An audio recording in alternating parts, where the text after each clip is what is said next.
I don't need such an expensive child. Ben hurled such terrible words at his own son, who was trying his best to endure the painful treatment, determined not to be defeated by the disease. Right beside Ben, hearing those words, Carly burst out laughing. Seeing the outrageous behavior of these two, I decided to cut off ties with them for good. If you two feel that way, I, as his grandmother, will adopt him. Feel free to do so. It's not like he has much time left anyway. Just don't come back to us saying you're broke when it's time for his funeral, okay? Carly carelessly uttered those words and laughed loudly. Hearing this, I was overwhelmed with fury. From now on, we're strangers. Never contact me again. Huh. Got it. See ya. There was something I'd been told by the doctor regarding my grandson, Dean's condition, but I decided to cut ties without informing my eldest son and his wife about it. When they find out, I'm sure they'll regret it deeply. As I gently hugged my grandson Dean, I had a premonition that they would definitely regret what they'd done. My name is Alice.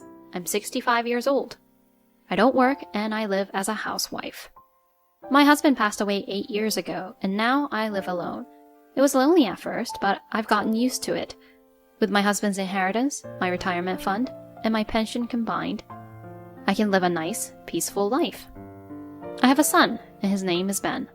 He is 35 and still hasn't settled down. Even though he is at the ideal age of getting married, he doesn't have a stable job and lives freely every day. After graduating college, he got a job, but quit after 2 months because of conflicts with his boss. He's had jobs on and off, but none lasted. My husband and I sometimes had to pay off debts that Ben had. When my husband was alive, he'd lecture Ben about his lifestyle. After he passed away, Ben rarely visited. Due to my husband's will, Ben only received a mandatory minimum inheritance. Perhaps that's why he was upset. I haven't kept in touch with him. I've cared for and supported him until he graduated from college, both mentally and financially. But I feel responsible for the fact that my son has grown up with such a careless personality. I believed I had done enough for Ben until he stepped into society, thinking that I didn't need to help him that much once he became an adult. However, one day, out of the blue, Ben returned home without any notice. It had been 3 years since we last saw each other, but he looked different and seemed worn out. His fashion had changed dramatically, wearing something like an aloha shirt, and he stood out in our rural area full of farmlands. Hey, I got married, you know? What? Married? Caught off guard by the sudden news, I was left in a state of shock and confusion. Seeing my perplexed expression, Ben clicked his tongue and called out to someone in his car. Hey, it's okay now. Come over here. Okay, I'm coming. The woman who stepped out of the car with a high-pitched voice was dressed in a way which also stood out that was difficult to ignore. And to my surprise, behind her was a small child toddling along. What? A child? What on earth is going on? Look, the kid is still too young for us to work properly, and we're always short on money. That's why we've come back home. Hearing such surprising news, I couldn't believe Ben's nonchalant attitude. The little child, who seemed to be around 2 years old, had a long hairstyle that it was difficult to tell if that child was a boy or a girl. However, upon closer inspection, the child had a slight resemblance to Ben when he was young. From today on, we'll be staying here. Hello, I'm Carly. Nice to meet you. Carly breezily passed by me and entered the house as if she had always lived there. While the little child tried hard to follow his mother, Carly seemed to pay him no mind and quickly went inside. Seeing this, I couldn't bring myself to turn them away and allowed them into my home. The moment they placed their luggage down, the couple looked as though they were about to go out, so I hurriedly stopped them and asked for an explanation. After my husband passed away, Ben quickly got to know Carly, and they started dating. Soon after, they discovered she was pregnant. By the time they found out, it was too late for an abortion. They decided to have the baby. but things turned out more costly than expected, and they ran out of money, which led them back here. However, it seems they still have money for their own pleasures, just not for their child. What? How can you be so irresponsible? Call it irresponsible if you want. The kid's a hassle, can't talk yet, and to be honest, just gets in the way. It was shocking to hear such heartless words from my own son, but what shocked me even more was seeing Carly nod in agreement. Well, that's how it is. Looking after and loving your grandchild is a grandma's duty, right? Please, help us out. We're going to grab a drink near the station. Dean, be good and stay with Grandma. Despite my attempts to stop them, they quickly left, ignoring what I had to say. It takes about 20 minutes by car from our house to the station. It's certainly not a walking distance. Given that it's a rural area, I'm not sure if there's any taxi service available. Besides, would they even use such a service to come back? Hey, Dean? When I tentatively called out my grandson Dean's name, he responded with a bright, adorable smile. His smile was just like that of my young Ben. Seeing that smile made me smile back, but it felt like a tight squeeze in my chest. Such a precious smile. I have to protect him from now on. Seeing Dean's innocent smile, I vowed to do so from the bottom of my heart. During our time living together, whenever I taught Dean household rules, he picked them up quickly. He was a very bright child. By the time he turned 3, he had learned to speak very well, better than most children his age. I couldn't help but adore him. As for my eldest son and his wife, they seemed to consistently ignore their own son Dean, even treating him like a nuisance. Moreover, they had no intention of working and, of course, contributed nothing to the household expenses. They would go out drinking daily, and sometimes wouldn't return for several days. This bizarre situation had become normal for Dean, and it seemed like he would cautiously observe their moods to avoid getting close to them. I couldn't stand it and spoke to Carly. Carly, could you spend a little more time with Dean? After all, you are his mother. What? Why are you saying this? I'm busy, you know. You're the one taking care of him, right? She said this without even looking at me, doing her manicure. Claiming to be busy when she spends her days doing whatever she pleases is quite the statement. Suppressing the urge to yell at her, thinking of Dean, I pleaded once more. Dean just turned 3. Children that age cling to their mothers when they feel lonely. Oh, please. I never wanted to be a mother in the first place. Maybe it's better if he calls you Mom, isn't it? Are you serious? Oh, come on. Of course I'm not. You look so scary right now. She must have seen the anger on my face. In the end, Carly and I couldn't have a proper conversation about Dean, and she just left with Ben as usual to go drinking. Dean seemed like he didn't mind that his parents left and continued to flip through his picture book. If he found his favorite fish in the book, he'd excitedly point it out and teach me about it with his limited vocabulary. Seeing him like that was a relief. But I can't help but worry about how my eldest son and his wife plan to raise Dean in the future. Such thoughts only intensify my anxieties. Considering Dean's future, it's possible to cover the tuition fee with my husband's inheritance if necessary. I have no choice. I need to be prepared. As I prayed at my husband's altar, I murmured to myself. When I glanced at his photo, I felt like he was cheering me on, and I nodded in response. For 3 years after making that decision, I endured living with my eldest son and his wife while I watched their reckless behaviors. My eldest son and his wife went out every day, and they often took money from my wallet without asking.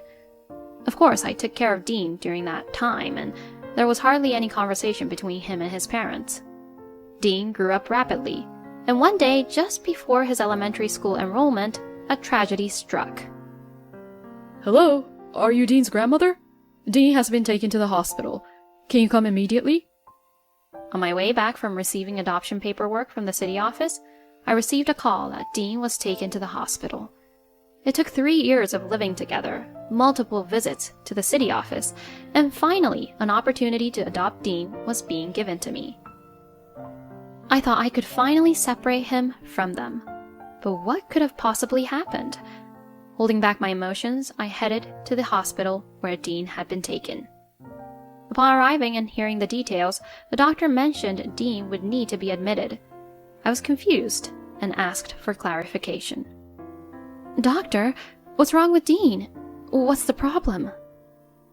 I'll explain the details once his parents arrive. The doctor seemed to be waiting for Dean's parents, but the nurse approached with a worried look, which gave me a bad feeling. She nodded at me, then whispered something to the doctor. What? The parents don't want to know about their own child's condition? Surprised by the unexpected attitude of my eldest son and his wife, the doctor's loud voice echoed throughout the hospital. I sighed, thinking it was just as I expected. Then swallowing my pride, I explained our family situation to the doctor. At first, she seemed skeptical, but after seeing the detailed records I kept and realizing Dean's biological parents weren't coming, she believed me and explained Dean's condition. Ma'am, about Dean's condition, please stay calm. The test results showed cancer in his kidneys. What? Cancer? This can't be. The unexpected news was a shock, and I fell from the chair I was sitting on. The pain of the fall was nothing compared to the shock of hearing about cancer in a 6-year-old's body. The nurse helped me get up, and the doctor started talking again. Fortunately, there's no sign of metastasis in Dean's case. With immediate surgery, his life can be saved. Really? If he undergoes surgery, he will be saved? Yes. However, we need the parents' consent for the operation. The cancer could progress quickly, and ideally, we'd operate immediately after explaining to the parents. Hearing this, I was at a loss for what to do. I couldn't imagine those two showing any concern for Dean. As I pondered, I decided to visit Dean's room first. There, I witnessed something I couldn't have imagined. Hey, I heard you have cancer. I overheard the doctor talking to your grandma in another room. Your life's in danger. If you keep clinging to life, it'll cost us more money. So just do us a favor. Hearing these heartless words, I felt rage building inside me. But Dean looked at his parents, who had said such terrible words to him, with somewhat cold eyes. The cold stares he gave to his parents are somewhat mature, that I can't believe he's 6 years old. His parents seemed taken aback, but soon laughed again. Really, you're such an expensive kid. What are you saying? You two are the ones wasting money. Without thinking, I burst into the room. Ben looked surprised, but he quickly turned to Dean and started mocking him again.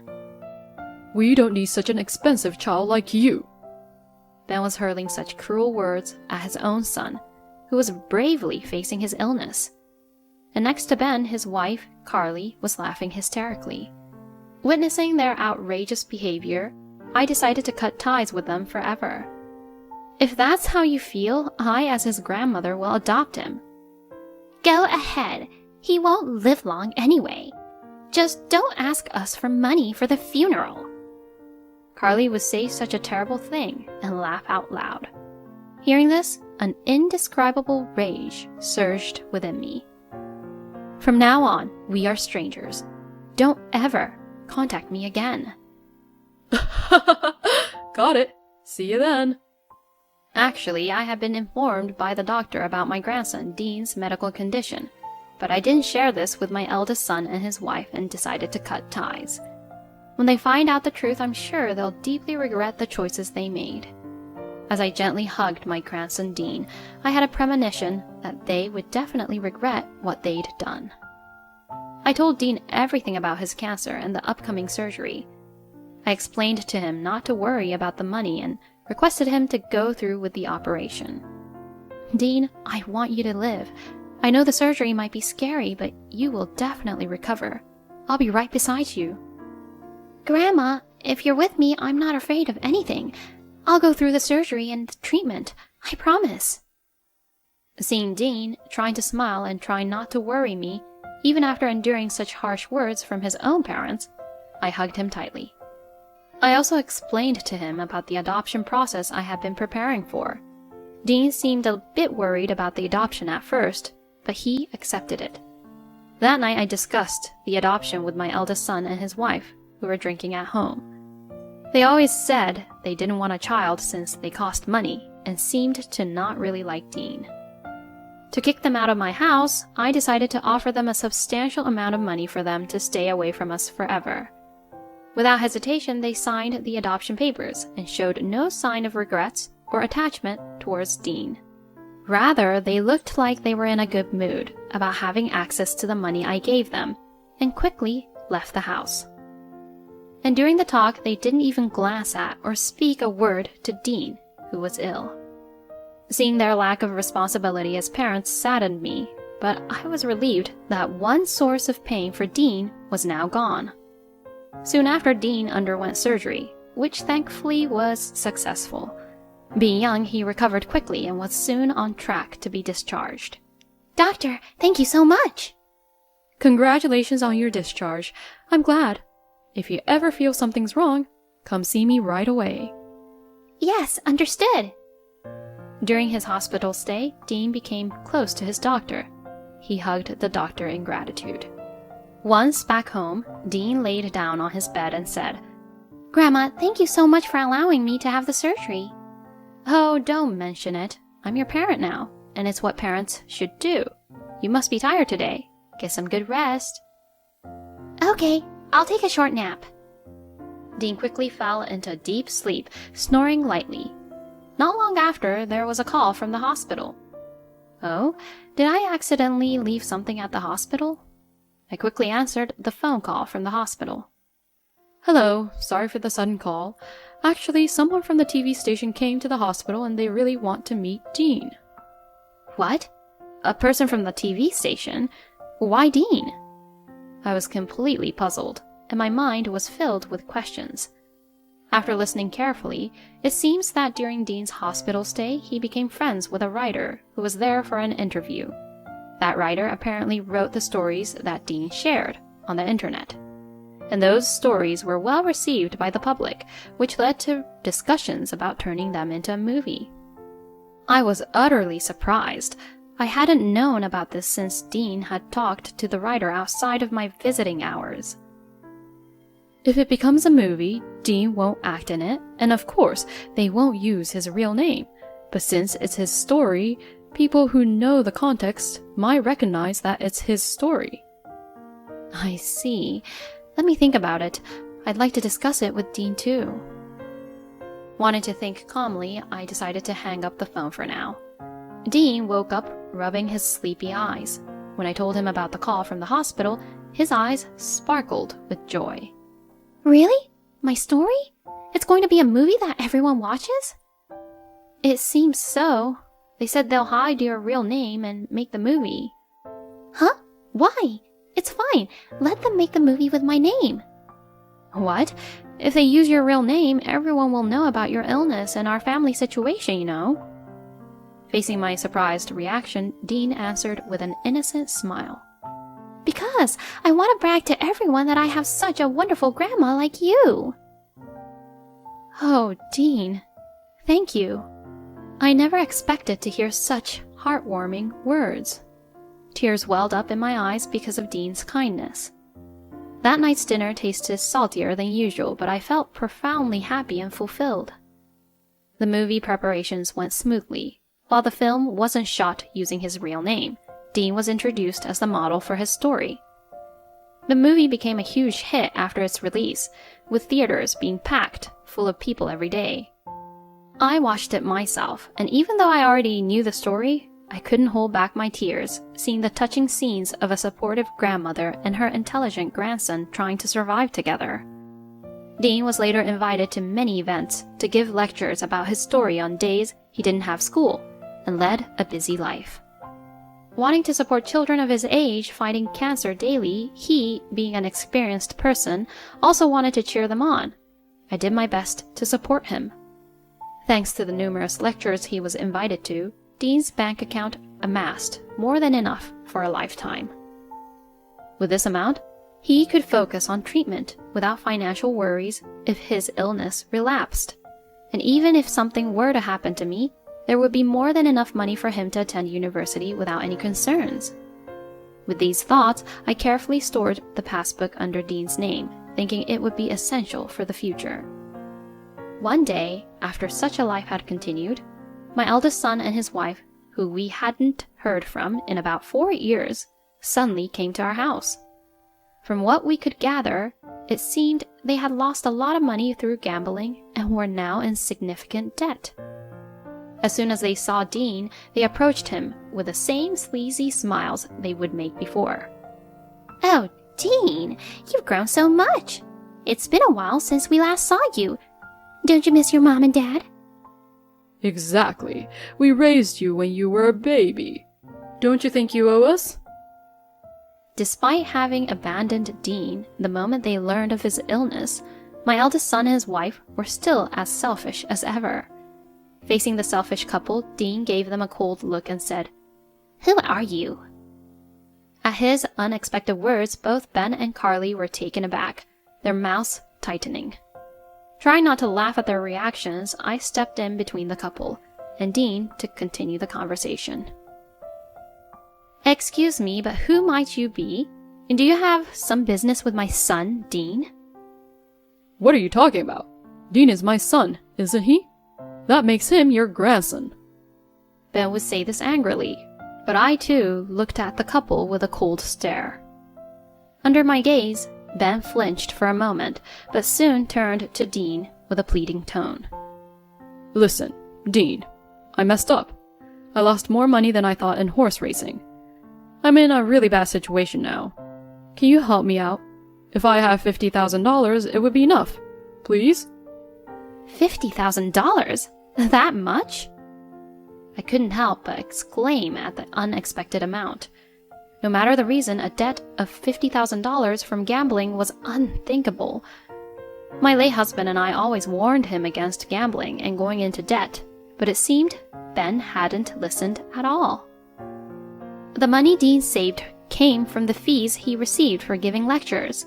He went through a lot to earn that money, sharing painful memories in front of many people.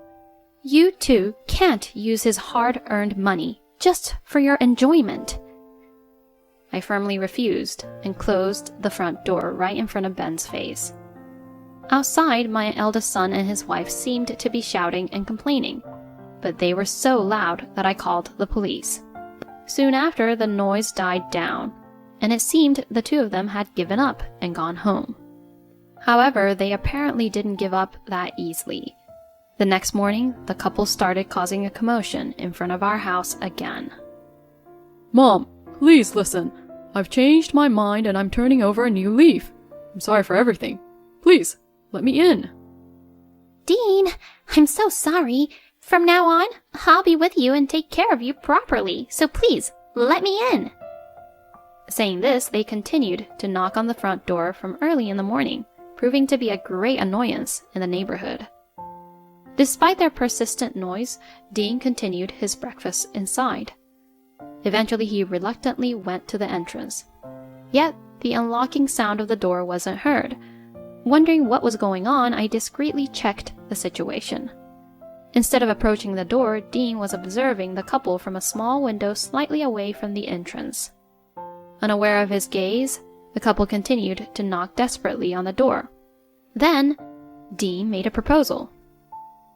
Well then, I'll give you a few questions. If you answer even one correctly, we can live together. Really? It's just like that? Despite everything, you're still a kid at heart, aren't you?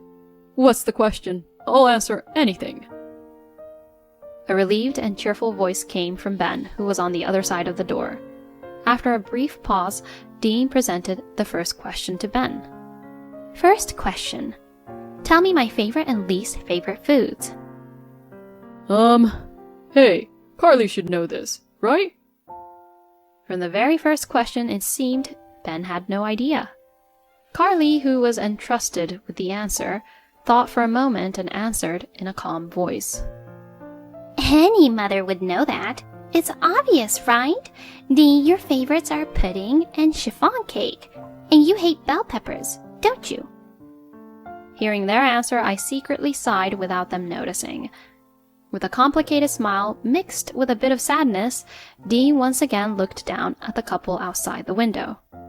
Are you sure that's your final answer? Of course! First of all, it's unimaginable for a mother not to know her own son's likes and dislikes.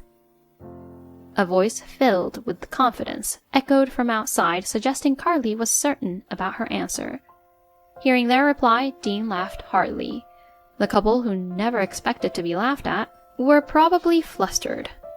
After a good chuckle, Dean, having regained his composure, responded back to Carly. That's wrong. What a shame. What? Why? You were always so happy when there were cakes, weren't you? That was Dad's favorite, wasn't it? I used to have an egg allergy. That's why I don't eat things like pudding or cakes filled with eggs. However, I love the egg-free cakes Grandma makes.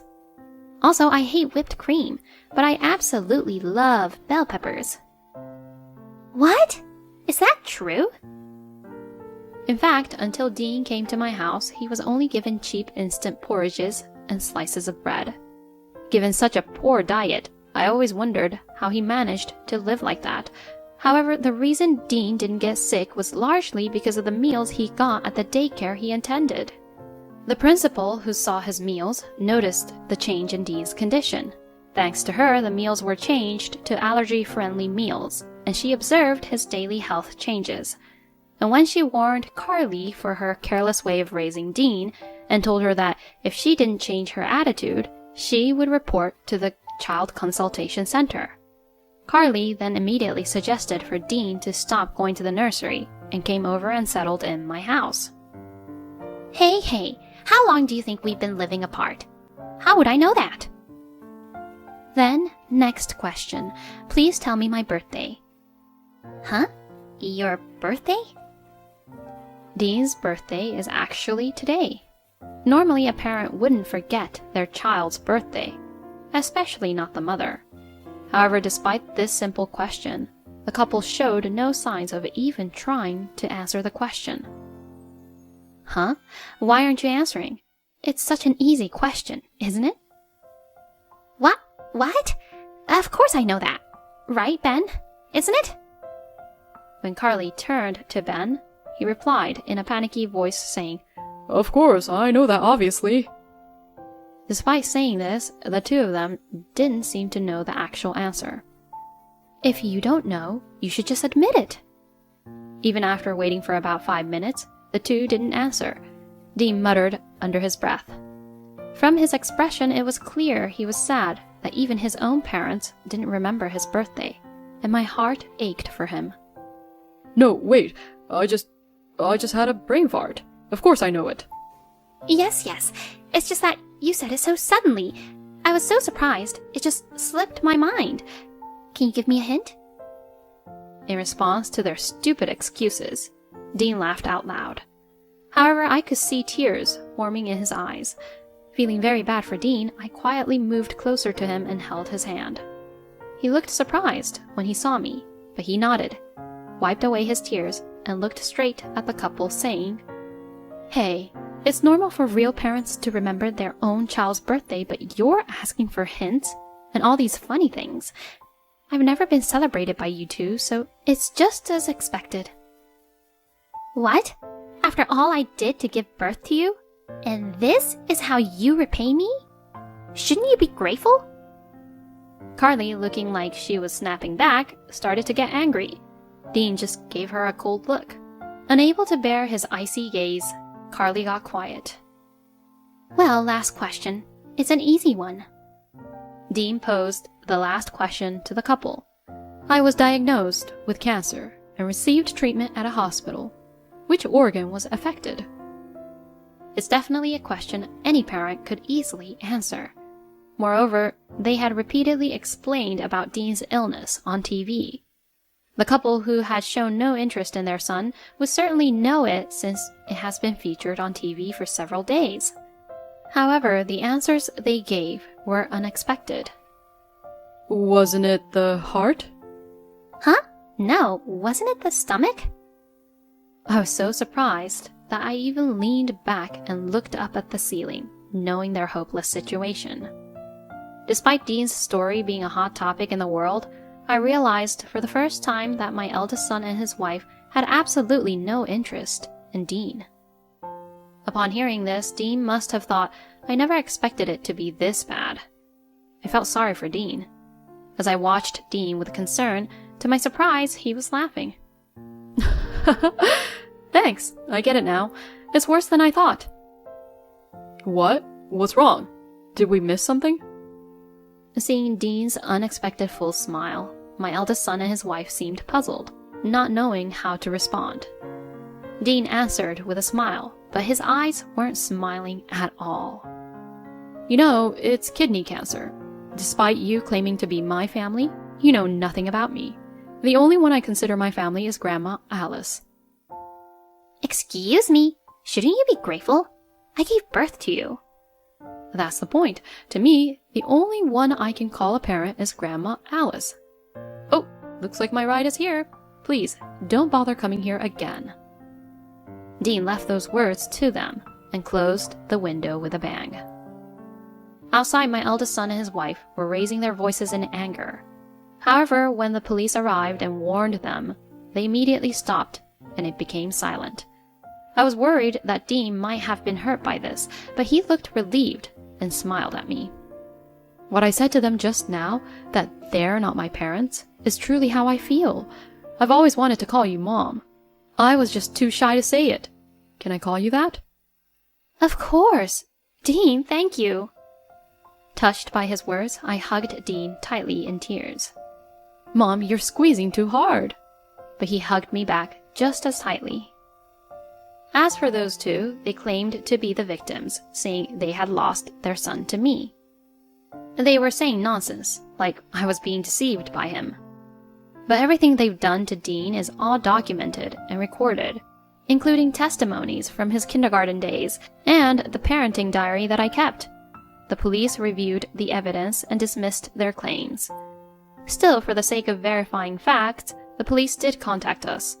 The officers seemed to be somewhat exasperated with the stubborn claims of my eldest son and his wife. After the call from the police, Dean went to the police station alone to see those two. He came back looking refreshed. I said my final goodbyes to them, and while I was there, I also spilled everything about the terrible things they've done. They won't have a normal life for a while, I guess. Dean showed me the evidence he had mentioned. Shockingly, there was footage of the couple committing theft and exchanging money with a stranger. It seemed they believed they could live comfortably off the royalties if they could draw Dean to their side. They even planned to sell him to someone known for shady dealings in the black market. They had such a terrible plan. I was in shock, and I had chills down my spine. I never thought my own son would be so cruel to his own child. Dean spoke softly to me, who was dumbfounded. I asked the manager to look into it, and we found out about this shocking truth. I thought if you found about this, you might be shocked that you'd faint. That's why I kept it a secret. I'm sorry. It's okay. For you, Dean, I'd do anything and always have your back.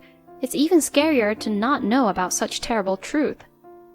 I'm really sorry for hiding it from you all this while. The only one who worries about me this much is you, Mom. That's why I want to protect you too, from now on. Seeing Dean's slightly embarrassed expression, tears of joy welled up in my eyes. Even though he has faced many hardships and looks mature for a 10-year-old, that shy expression he had looks just like a child, which warmed my heart. As for my eldest son and his wife, they were later found to have committed numerous other crimes and eventually served nearly 10 years in prison. They never showed any remorse or apologized. The letters they sent are collected by Dean's manager, and they still demand repayment for having brought him into the world. Dean continues to visit hospitals to encourage sick children. He's now in middle school and hit puberty, but his inherently kind and honest nature remains unchanged. He's living an honest life. Lately, it seems he has a girlfriend, I catch glimpses of him sneaking out on dates, and I watch over him fondly, thinking how cute he is. The cancer that we were worried about shows no signs of recurrence at the moment, and his recovery is going well. Although it's impossible to say it will never come back, regular checkups are essential. Still, for now, he's living just like any other kid of his age, and seems happy every day. I still fuss over Dean and nag him a lot. Naturally, there are times when he gets annoyed, but taking care of him is what gives my life purpose. I hope Dean can bear with me a little longer. My current biggest goal is to live long enough to attend Dean's wedding as a parent. If I'm to be greedy, I'd love to see the face of Dean's child, my great-grandchild. To ensure I live healthily till then, I've started going to the gym. Because of this, people around me are often surprised, calling me a lively and young grandmother. For Dean's sake too, I'll strive to be a mother he can proudly show off for as long as possible. I'm going to keep pushing forward.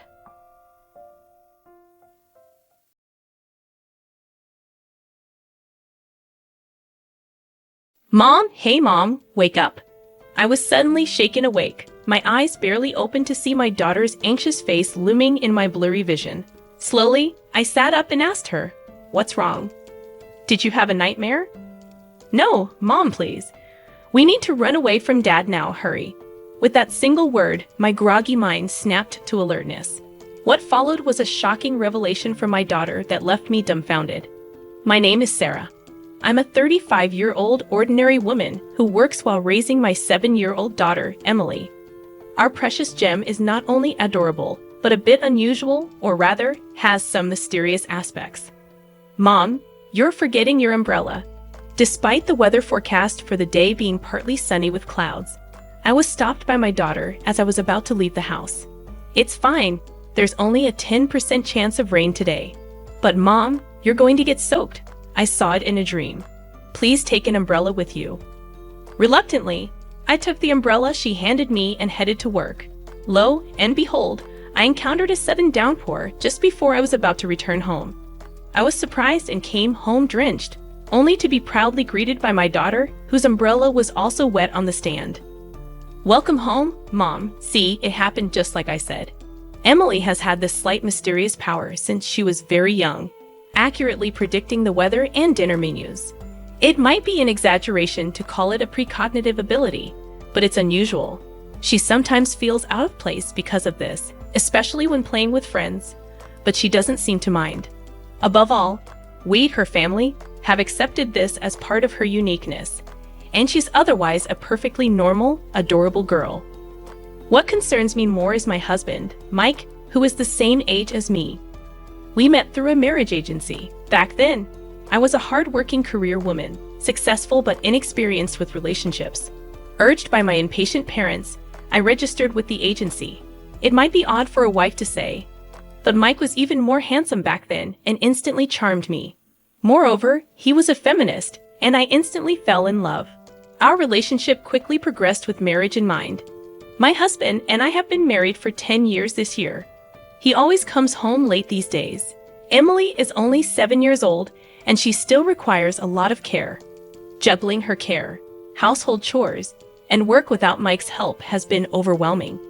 Everything costs money these days, and we need to save as much as we can for Emily's sake. You never know what might happen, so I'm working hard. That's what he said when I asked him about it. I can't argue with him when he says it's for Emily's sake. I've been overwhelmed with work, household chores, and solo parenting.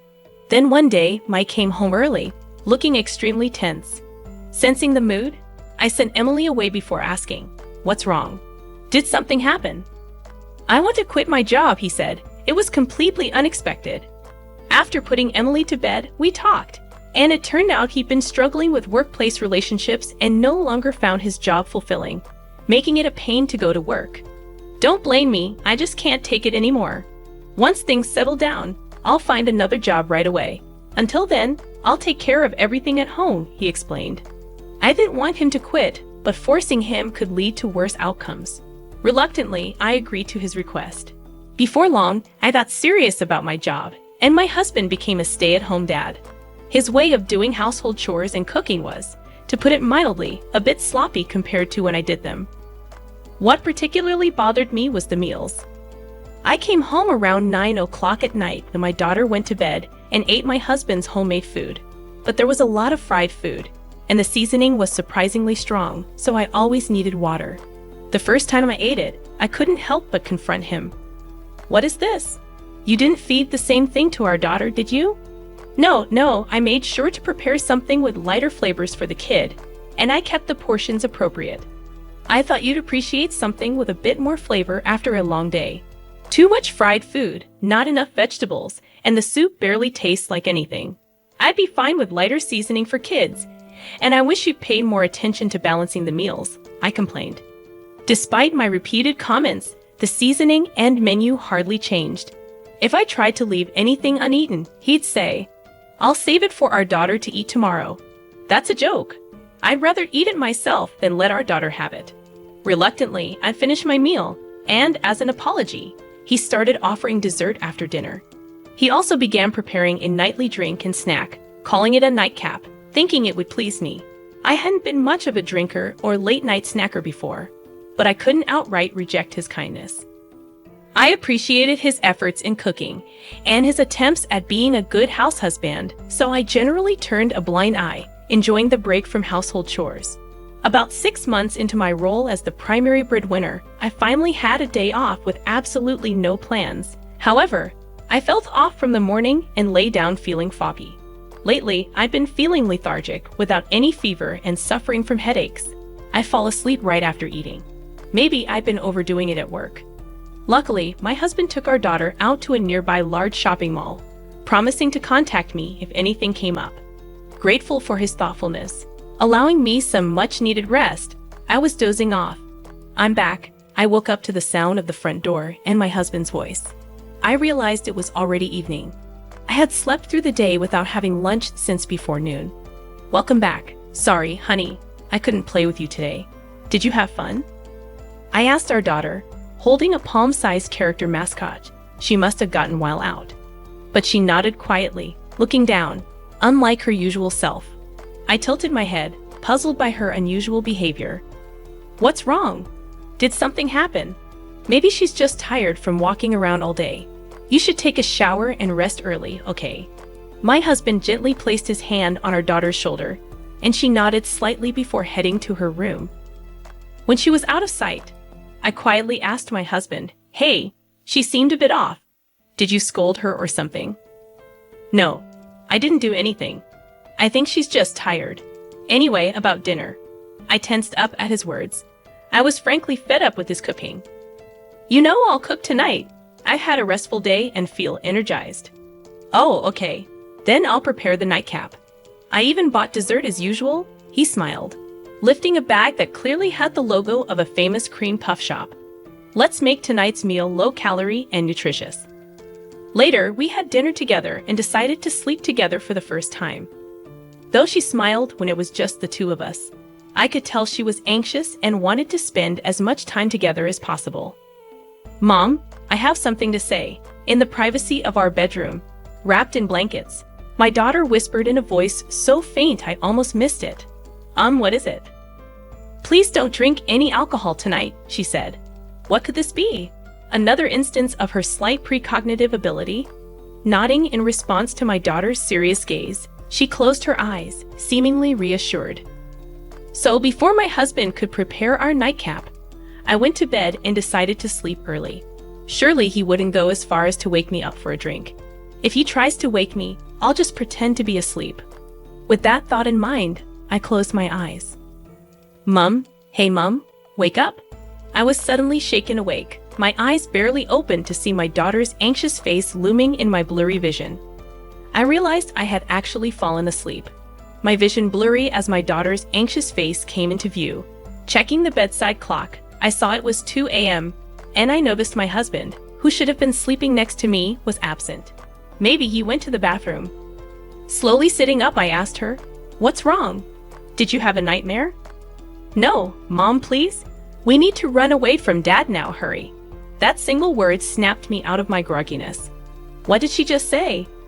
I asked her quietly, still in shock. Why? Why would you say that? This is our chance while Dad's not here. Because if we don't, something bad's going to happen to you, Mom, like getting sick or an accident, she explained urgently. What do you mean? I stared dumbfounded. My daughter, unable to hold back any longer, started to cry. Holding her in my lap and gently stroking her trembling back, she gradually calmed down and began to speak. According to her, while returning from the restroom at the mall, she overheard her dad on the phone. Having always been told not to interrupt when someone is on the phone, she approached quietly. Dad was saying, just a little longer, and she'll be gone, planning to make it look like an accident or illness. Once that's done, we can be together with the insurance money. Who was he talking to? I asked, shaken. I don't know. At first, I thought it was you, Mom, but it wasn't because Dad. He was saying bad things about you, and he said, I love you to the person. My daughter was sobbing. If this was true, my husband was planning to send me to my demise. Besides, my husband is having an affair, my daughter continued. He said, I love you to someone, not Mom, she added. I was so shocked. I accidentally called out to Dad. Then Dad immediately ended the call and asked, How long have you been there? When I said, Just now, he smiled and said, Let's keep this our little secret from Mom. If you don't tell, you'll get a new kind and sweet mom. Tears and snot streamed down her face as she clung to me. But I want you. I don't need another mom. I love you so much, she wailed, clinging to me. In that moment, I felt an overwhelming sense of guilt for putting her through this and anger towards my husband. My daughter had braved her fears to protect me from her own father. How scared she must have been, how much courage she must have needed. Afterwards, holding my daughter, we went downstairs to the entrance. The moment I noticed my husband's favorite shoes were missing, any slight trust I had in him vanished alongside my daughter's words. According to her, this wasn't the first time he had left in the middle of the night. She had seen him leave several times when going to the bathroom. How had I never noticed before? Even in deep sleep, if my daughter rarely wakes up at night and had seen him leave multiple times, it must have been frequent. My daughter was gripping the hem of my dress tightly. Her actions made me realize there was no time to doubt my husband. That's right. This is not the time for that. I need to respond to my daughter's courage, I thought. Perhaps because I hadn't drunk any alcohol. I felt more alert and clear-headed than usual. Looking into my daughter's eyes, I said, Emily, if we run away from Dad now, we might never see him again. Will you still come with me? Yes, I'm scared of Dad. I want to be with you, Mom, she replied, her voice filled with determination. I want to stay with you forever, she said. All right, I made up my mind. Fortunately, my daughter was in the middle of her summer vacation. I told her to pack what she needed, and I quickly packed our bags as well. Then I was stunned as I checked the contents of the drawer where I kept our valuables. Opening another drawer that I rarely opened, my suspicion was confirmed. A surge of anger rose within me, but for now, leaving was the priority. We hurriedly left the house before dawn and decided to seek refuge at my parents' house. My parents were surprised to see us arrive so early in the morning, but they kindly welcomed us. After showing them what I found just before leaving and explaining what my daughter had told me, after the day had fully dawned, I sent a casual message. Mom got hurt. I'm taking my daughter to help out for about a month or so. Please take care of the house while we're gone. Got it? Leave everything here to me. He was surprisingly calm about his daughter and wife disappearing overnight. Clearly, he must be smirking, thinking he can now do as he pleases alone. I'll lay low for now, but I won't let this go for my daughter's sake. As soon as we arrived at my parents' house, my daughter, still with tear stains on her cheeks, fell asleep. Looking at her sleeping face, I made a certain phone call. About a month after taking refuge at my parents' house, I decided to return home, leaving my daughter with my mom. Entering the living room after unlocking the door, my smartphone in my chest pocket, my husband, who had been holding his head in front of his smartphone, gave me a forced smile, as if nothing had happened. Oh, welcome back. Don't just come back suddenly like that. You surprised me. How about I make you a nice iced coffee with lots of milk and sugar? If it were the old me, I might have been deceived. Not today. I don't need it. Instead, I want you to write this. I confronted my husband, who was about to head to the kitchen. with divorce papers. He sighed deeply after glancing at them. Divorce, huh? Well, if that's what you really want, I'll agree. His reaction was expected, but it infuriated me. He casually accepted it with a smile. I'll agree to the divorce since you're the one asking for it. But you'll meet my demands for the settlement, right? What are you talking about? You're the one who'll be paying. My husband looked puzzled. He shook his head unwillingly, with a forced smile. Come on, I've been supporting you in my way, and now you're handing me divorce papers unilaterally? A good husband, the kind that skips work for affairs and plans to put his wife in danger. What are you talking about? I couldn't help but snort at his dumbfounded face. I pulled out a small bottle, filled with pills from a drawer I hardly use, and showed it to him. The label read, "For stubborn insomnia, 1 pill for a good night's sleep." That's it. I bought it because I couldn't sleep well. It's obvious if you look at it. The amount hasn't decreased since I left. I'd opened and took pictures of everything before I left. Want me to compare? Don't talk nonsense. Besides, where's the proof that I gave those to you? Everything you've been doing with your mistress. I know all about it, I said, returning to my seat with the bottle in hand. Pulling an envelope from my bag and spilling its contents, my husband froze in shock. No wonder those were printouts of messages he had sent to his mistress. It says things like, "I'm skipping work to see you. Wait for me. I quit my job so we can talk more. Love you. I've got something that'll make sure she won't wake up. I can visit you during that. Think we can be together soon. Wait for me, my princess." He sent this kind of message. Every lie about working late and his plans to make my demise look like an accident or illness were detailed. Thinking back, the meals he prepared for me were high in salt, fat, and even sugary desserts. It's no wonder my health declined. Plus, he probably tampered with my drinks while I took a shower. I didn't drink often, so I didn't notice. But when I drank the same thing at my parents' house, the difference in taste was shocking and confirmed my suspicions. I started feeling unusually tired after beginning to eat your meals. I never felt refreshed despite falling asleep quickly. No wonder, with alcohol and these pills mixing, them is the worst. Imagine what could have happened, I said, watching as my husband's face turned pale and his eyes darted around. That's how come you have the stuff. Don't tell me you snooped through my phone. That's a violation of privacy, he accused. No, I got it from her, your mistress, I said, flipping over a second envelope to show him. His face went white. No wonder. The scattered photos showed him getting cozy with a young woman right after returning to my parents' house, believing my daughter's words.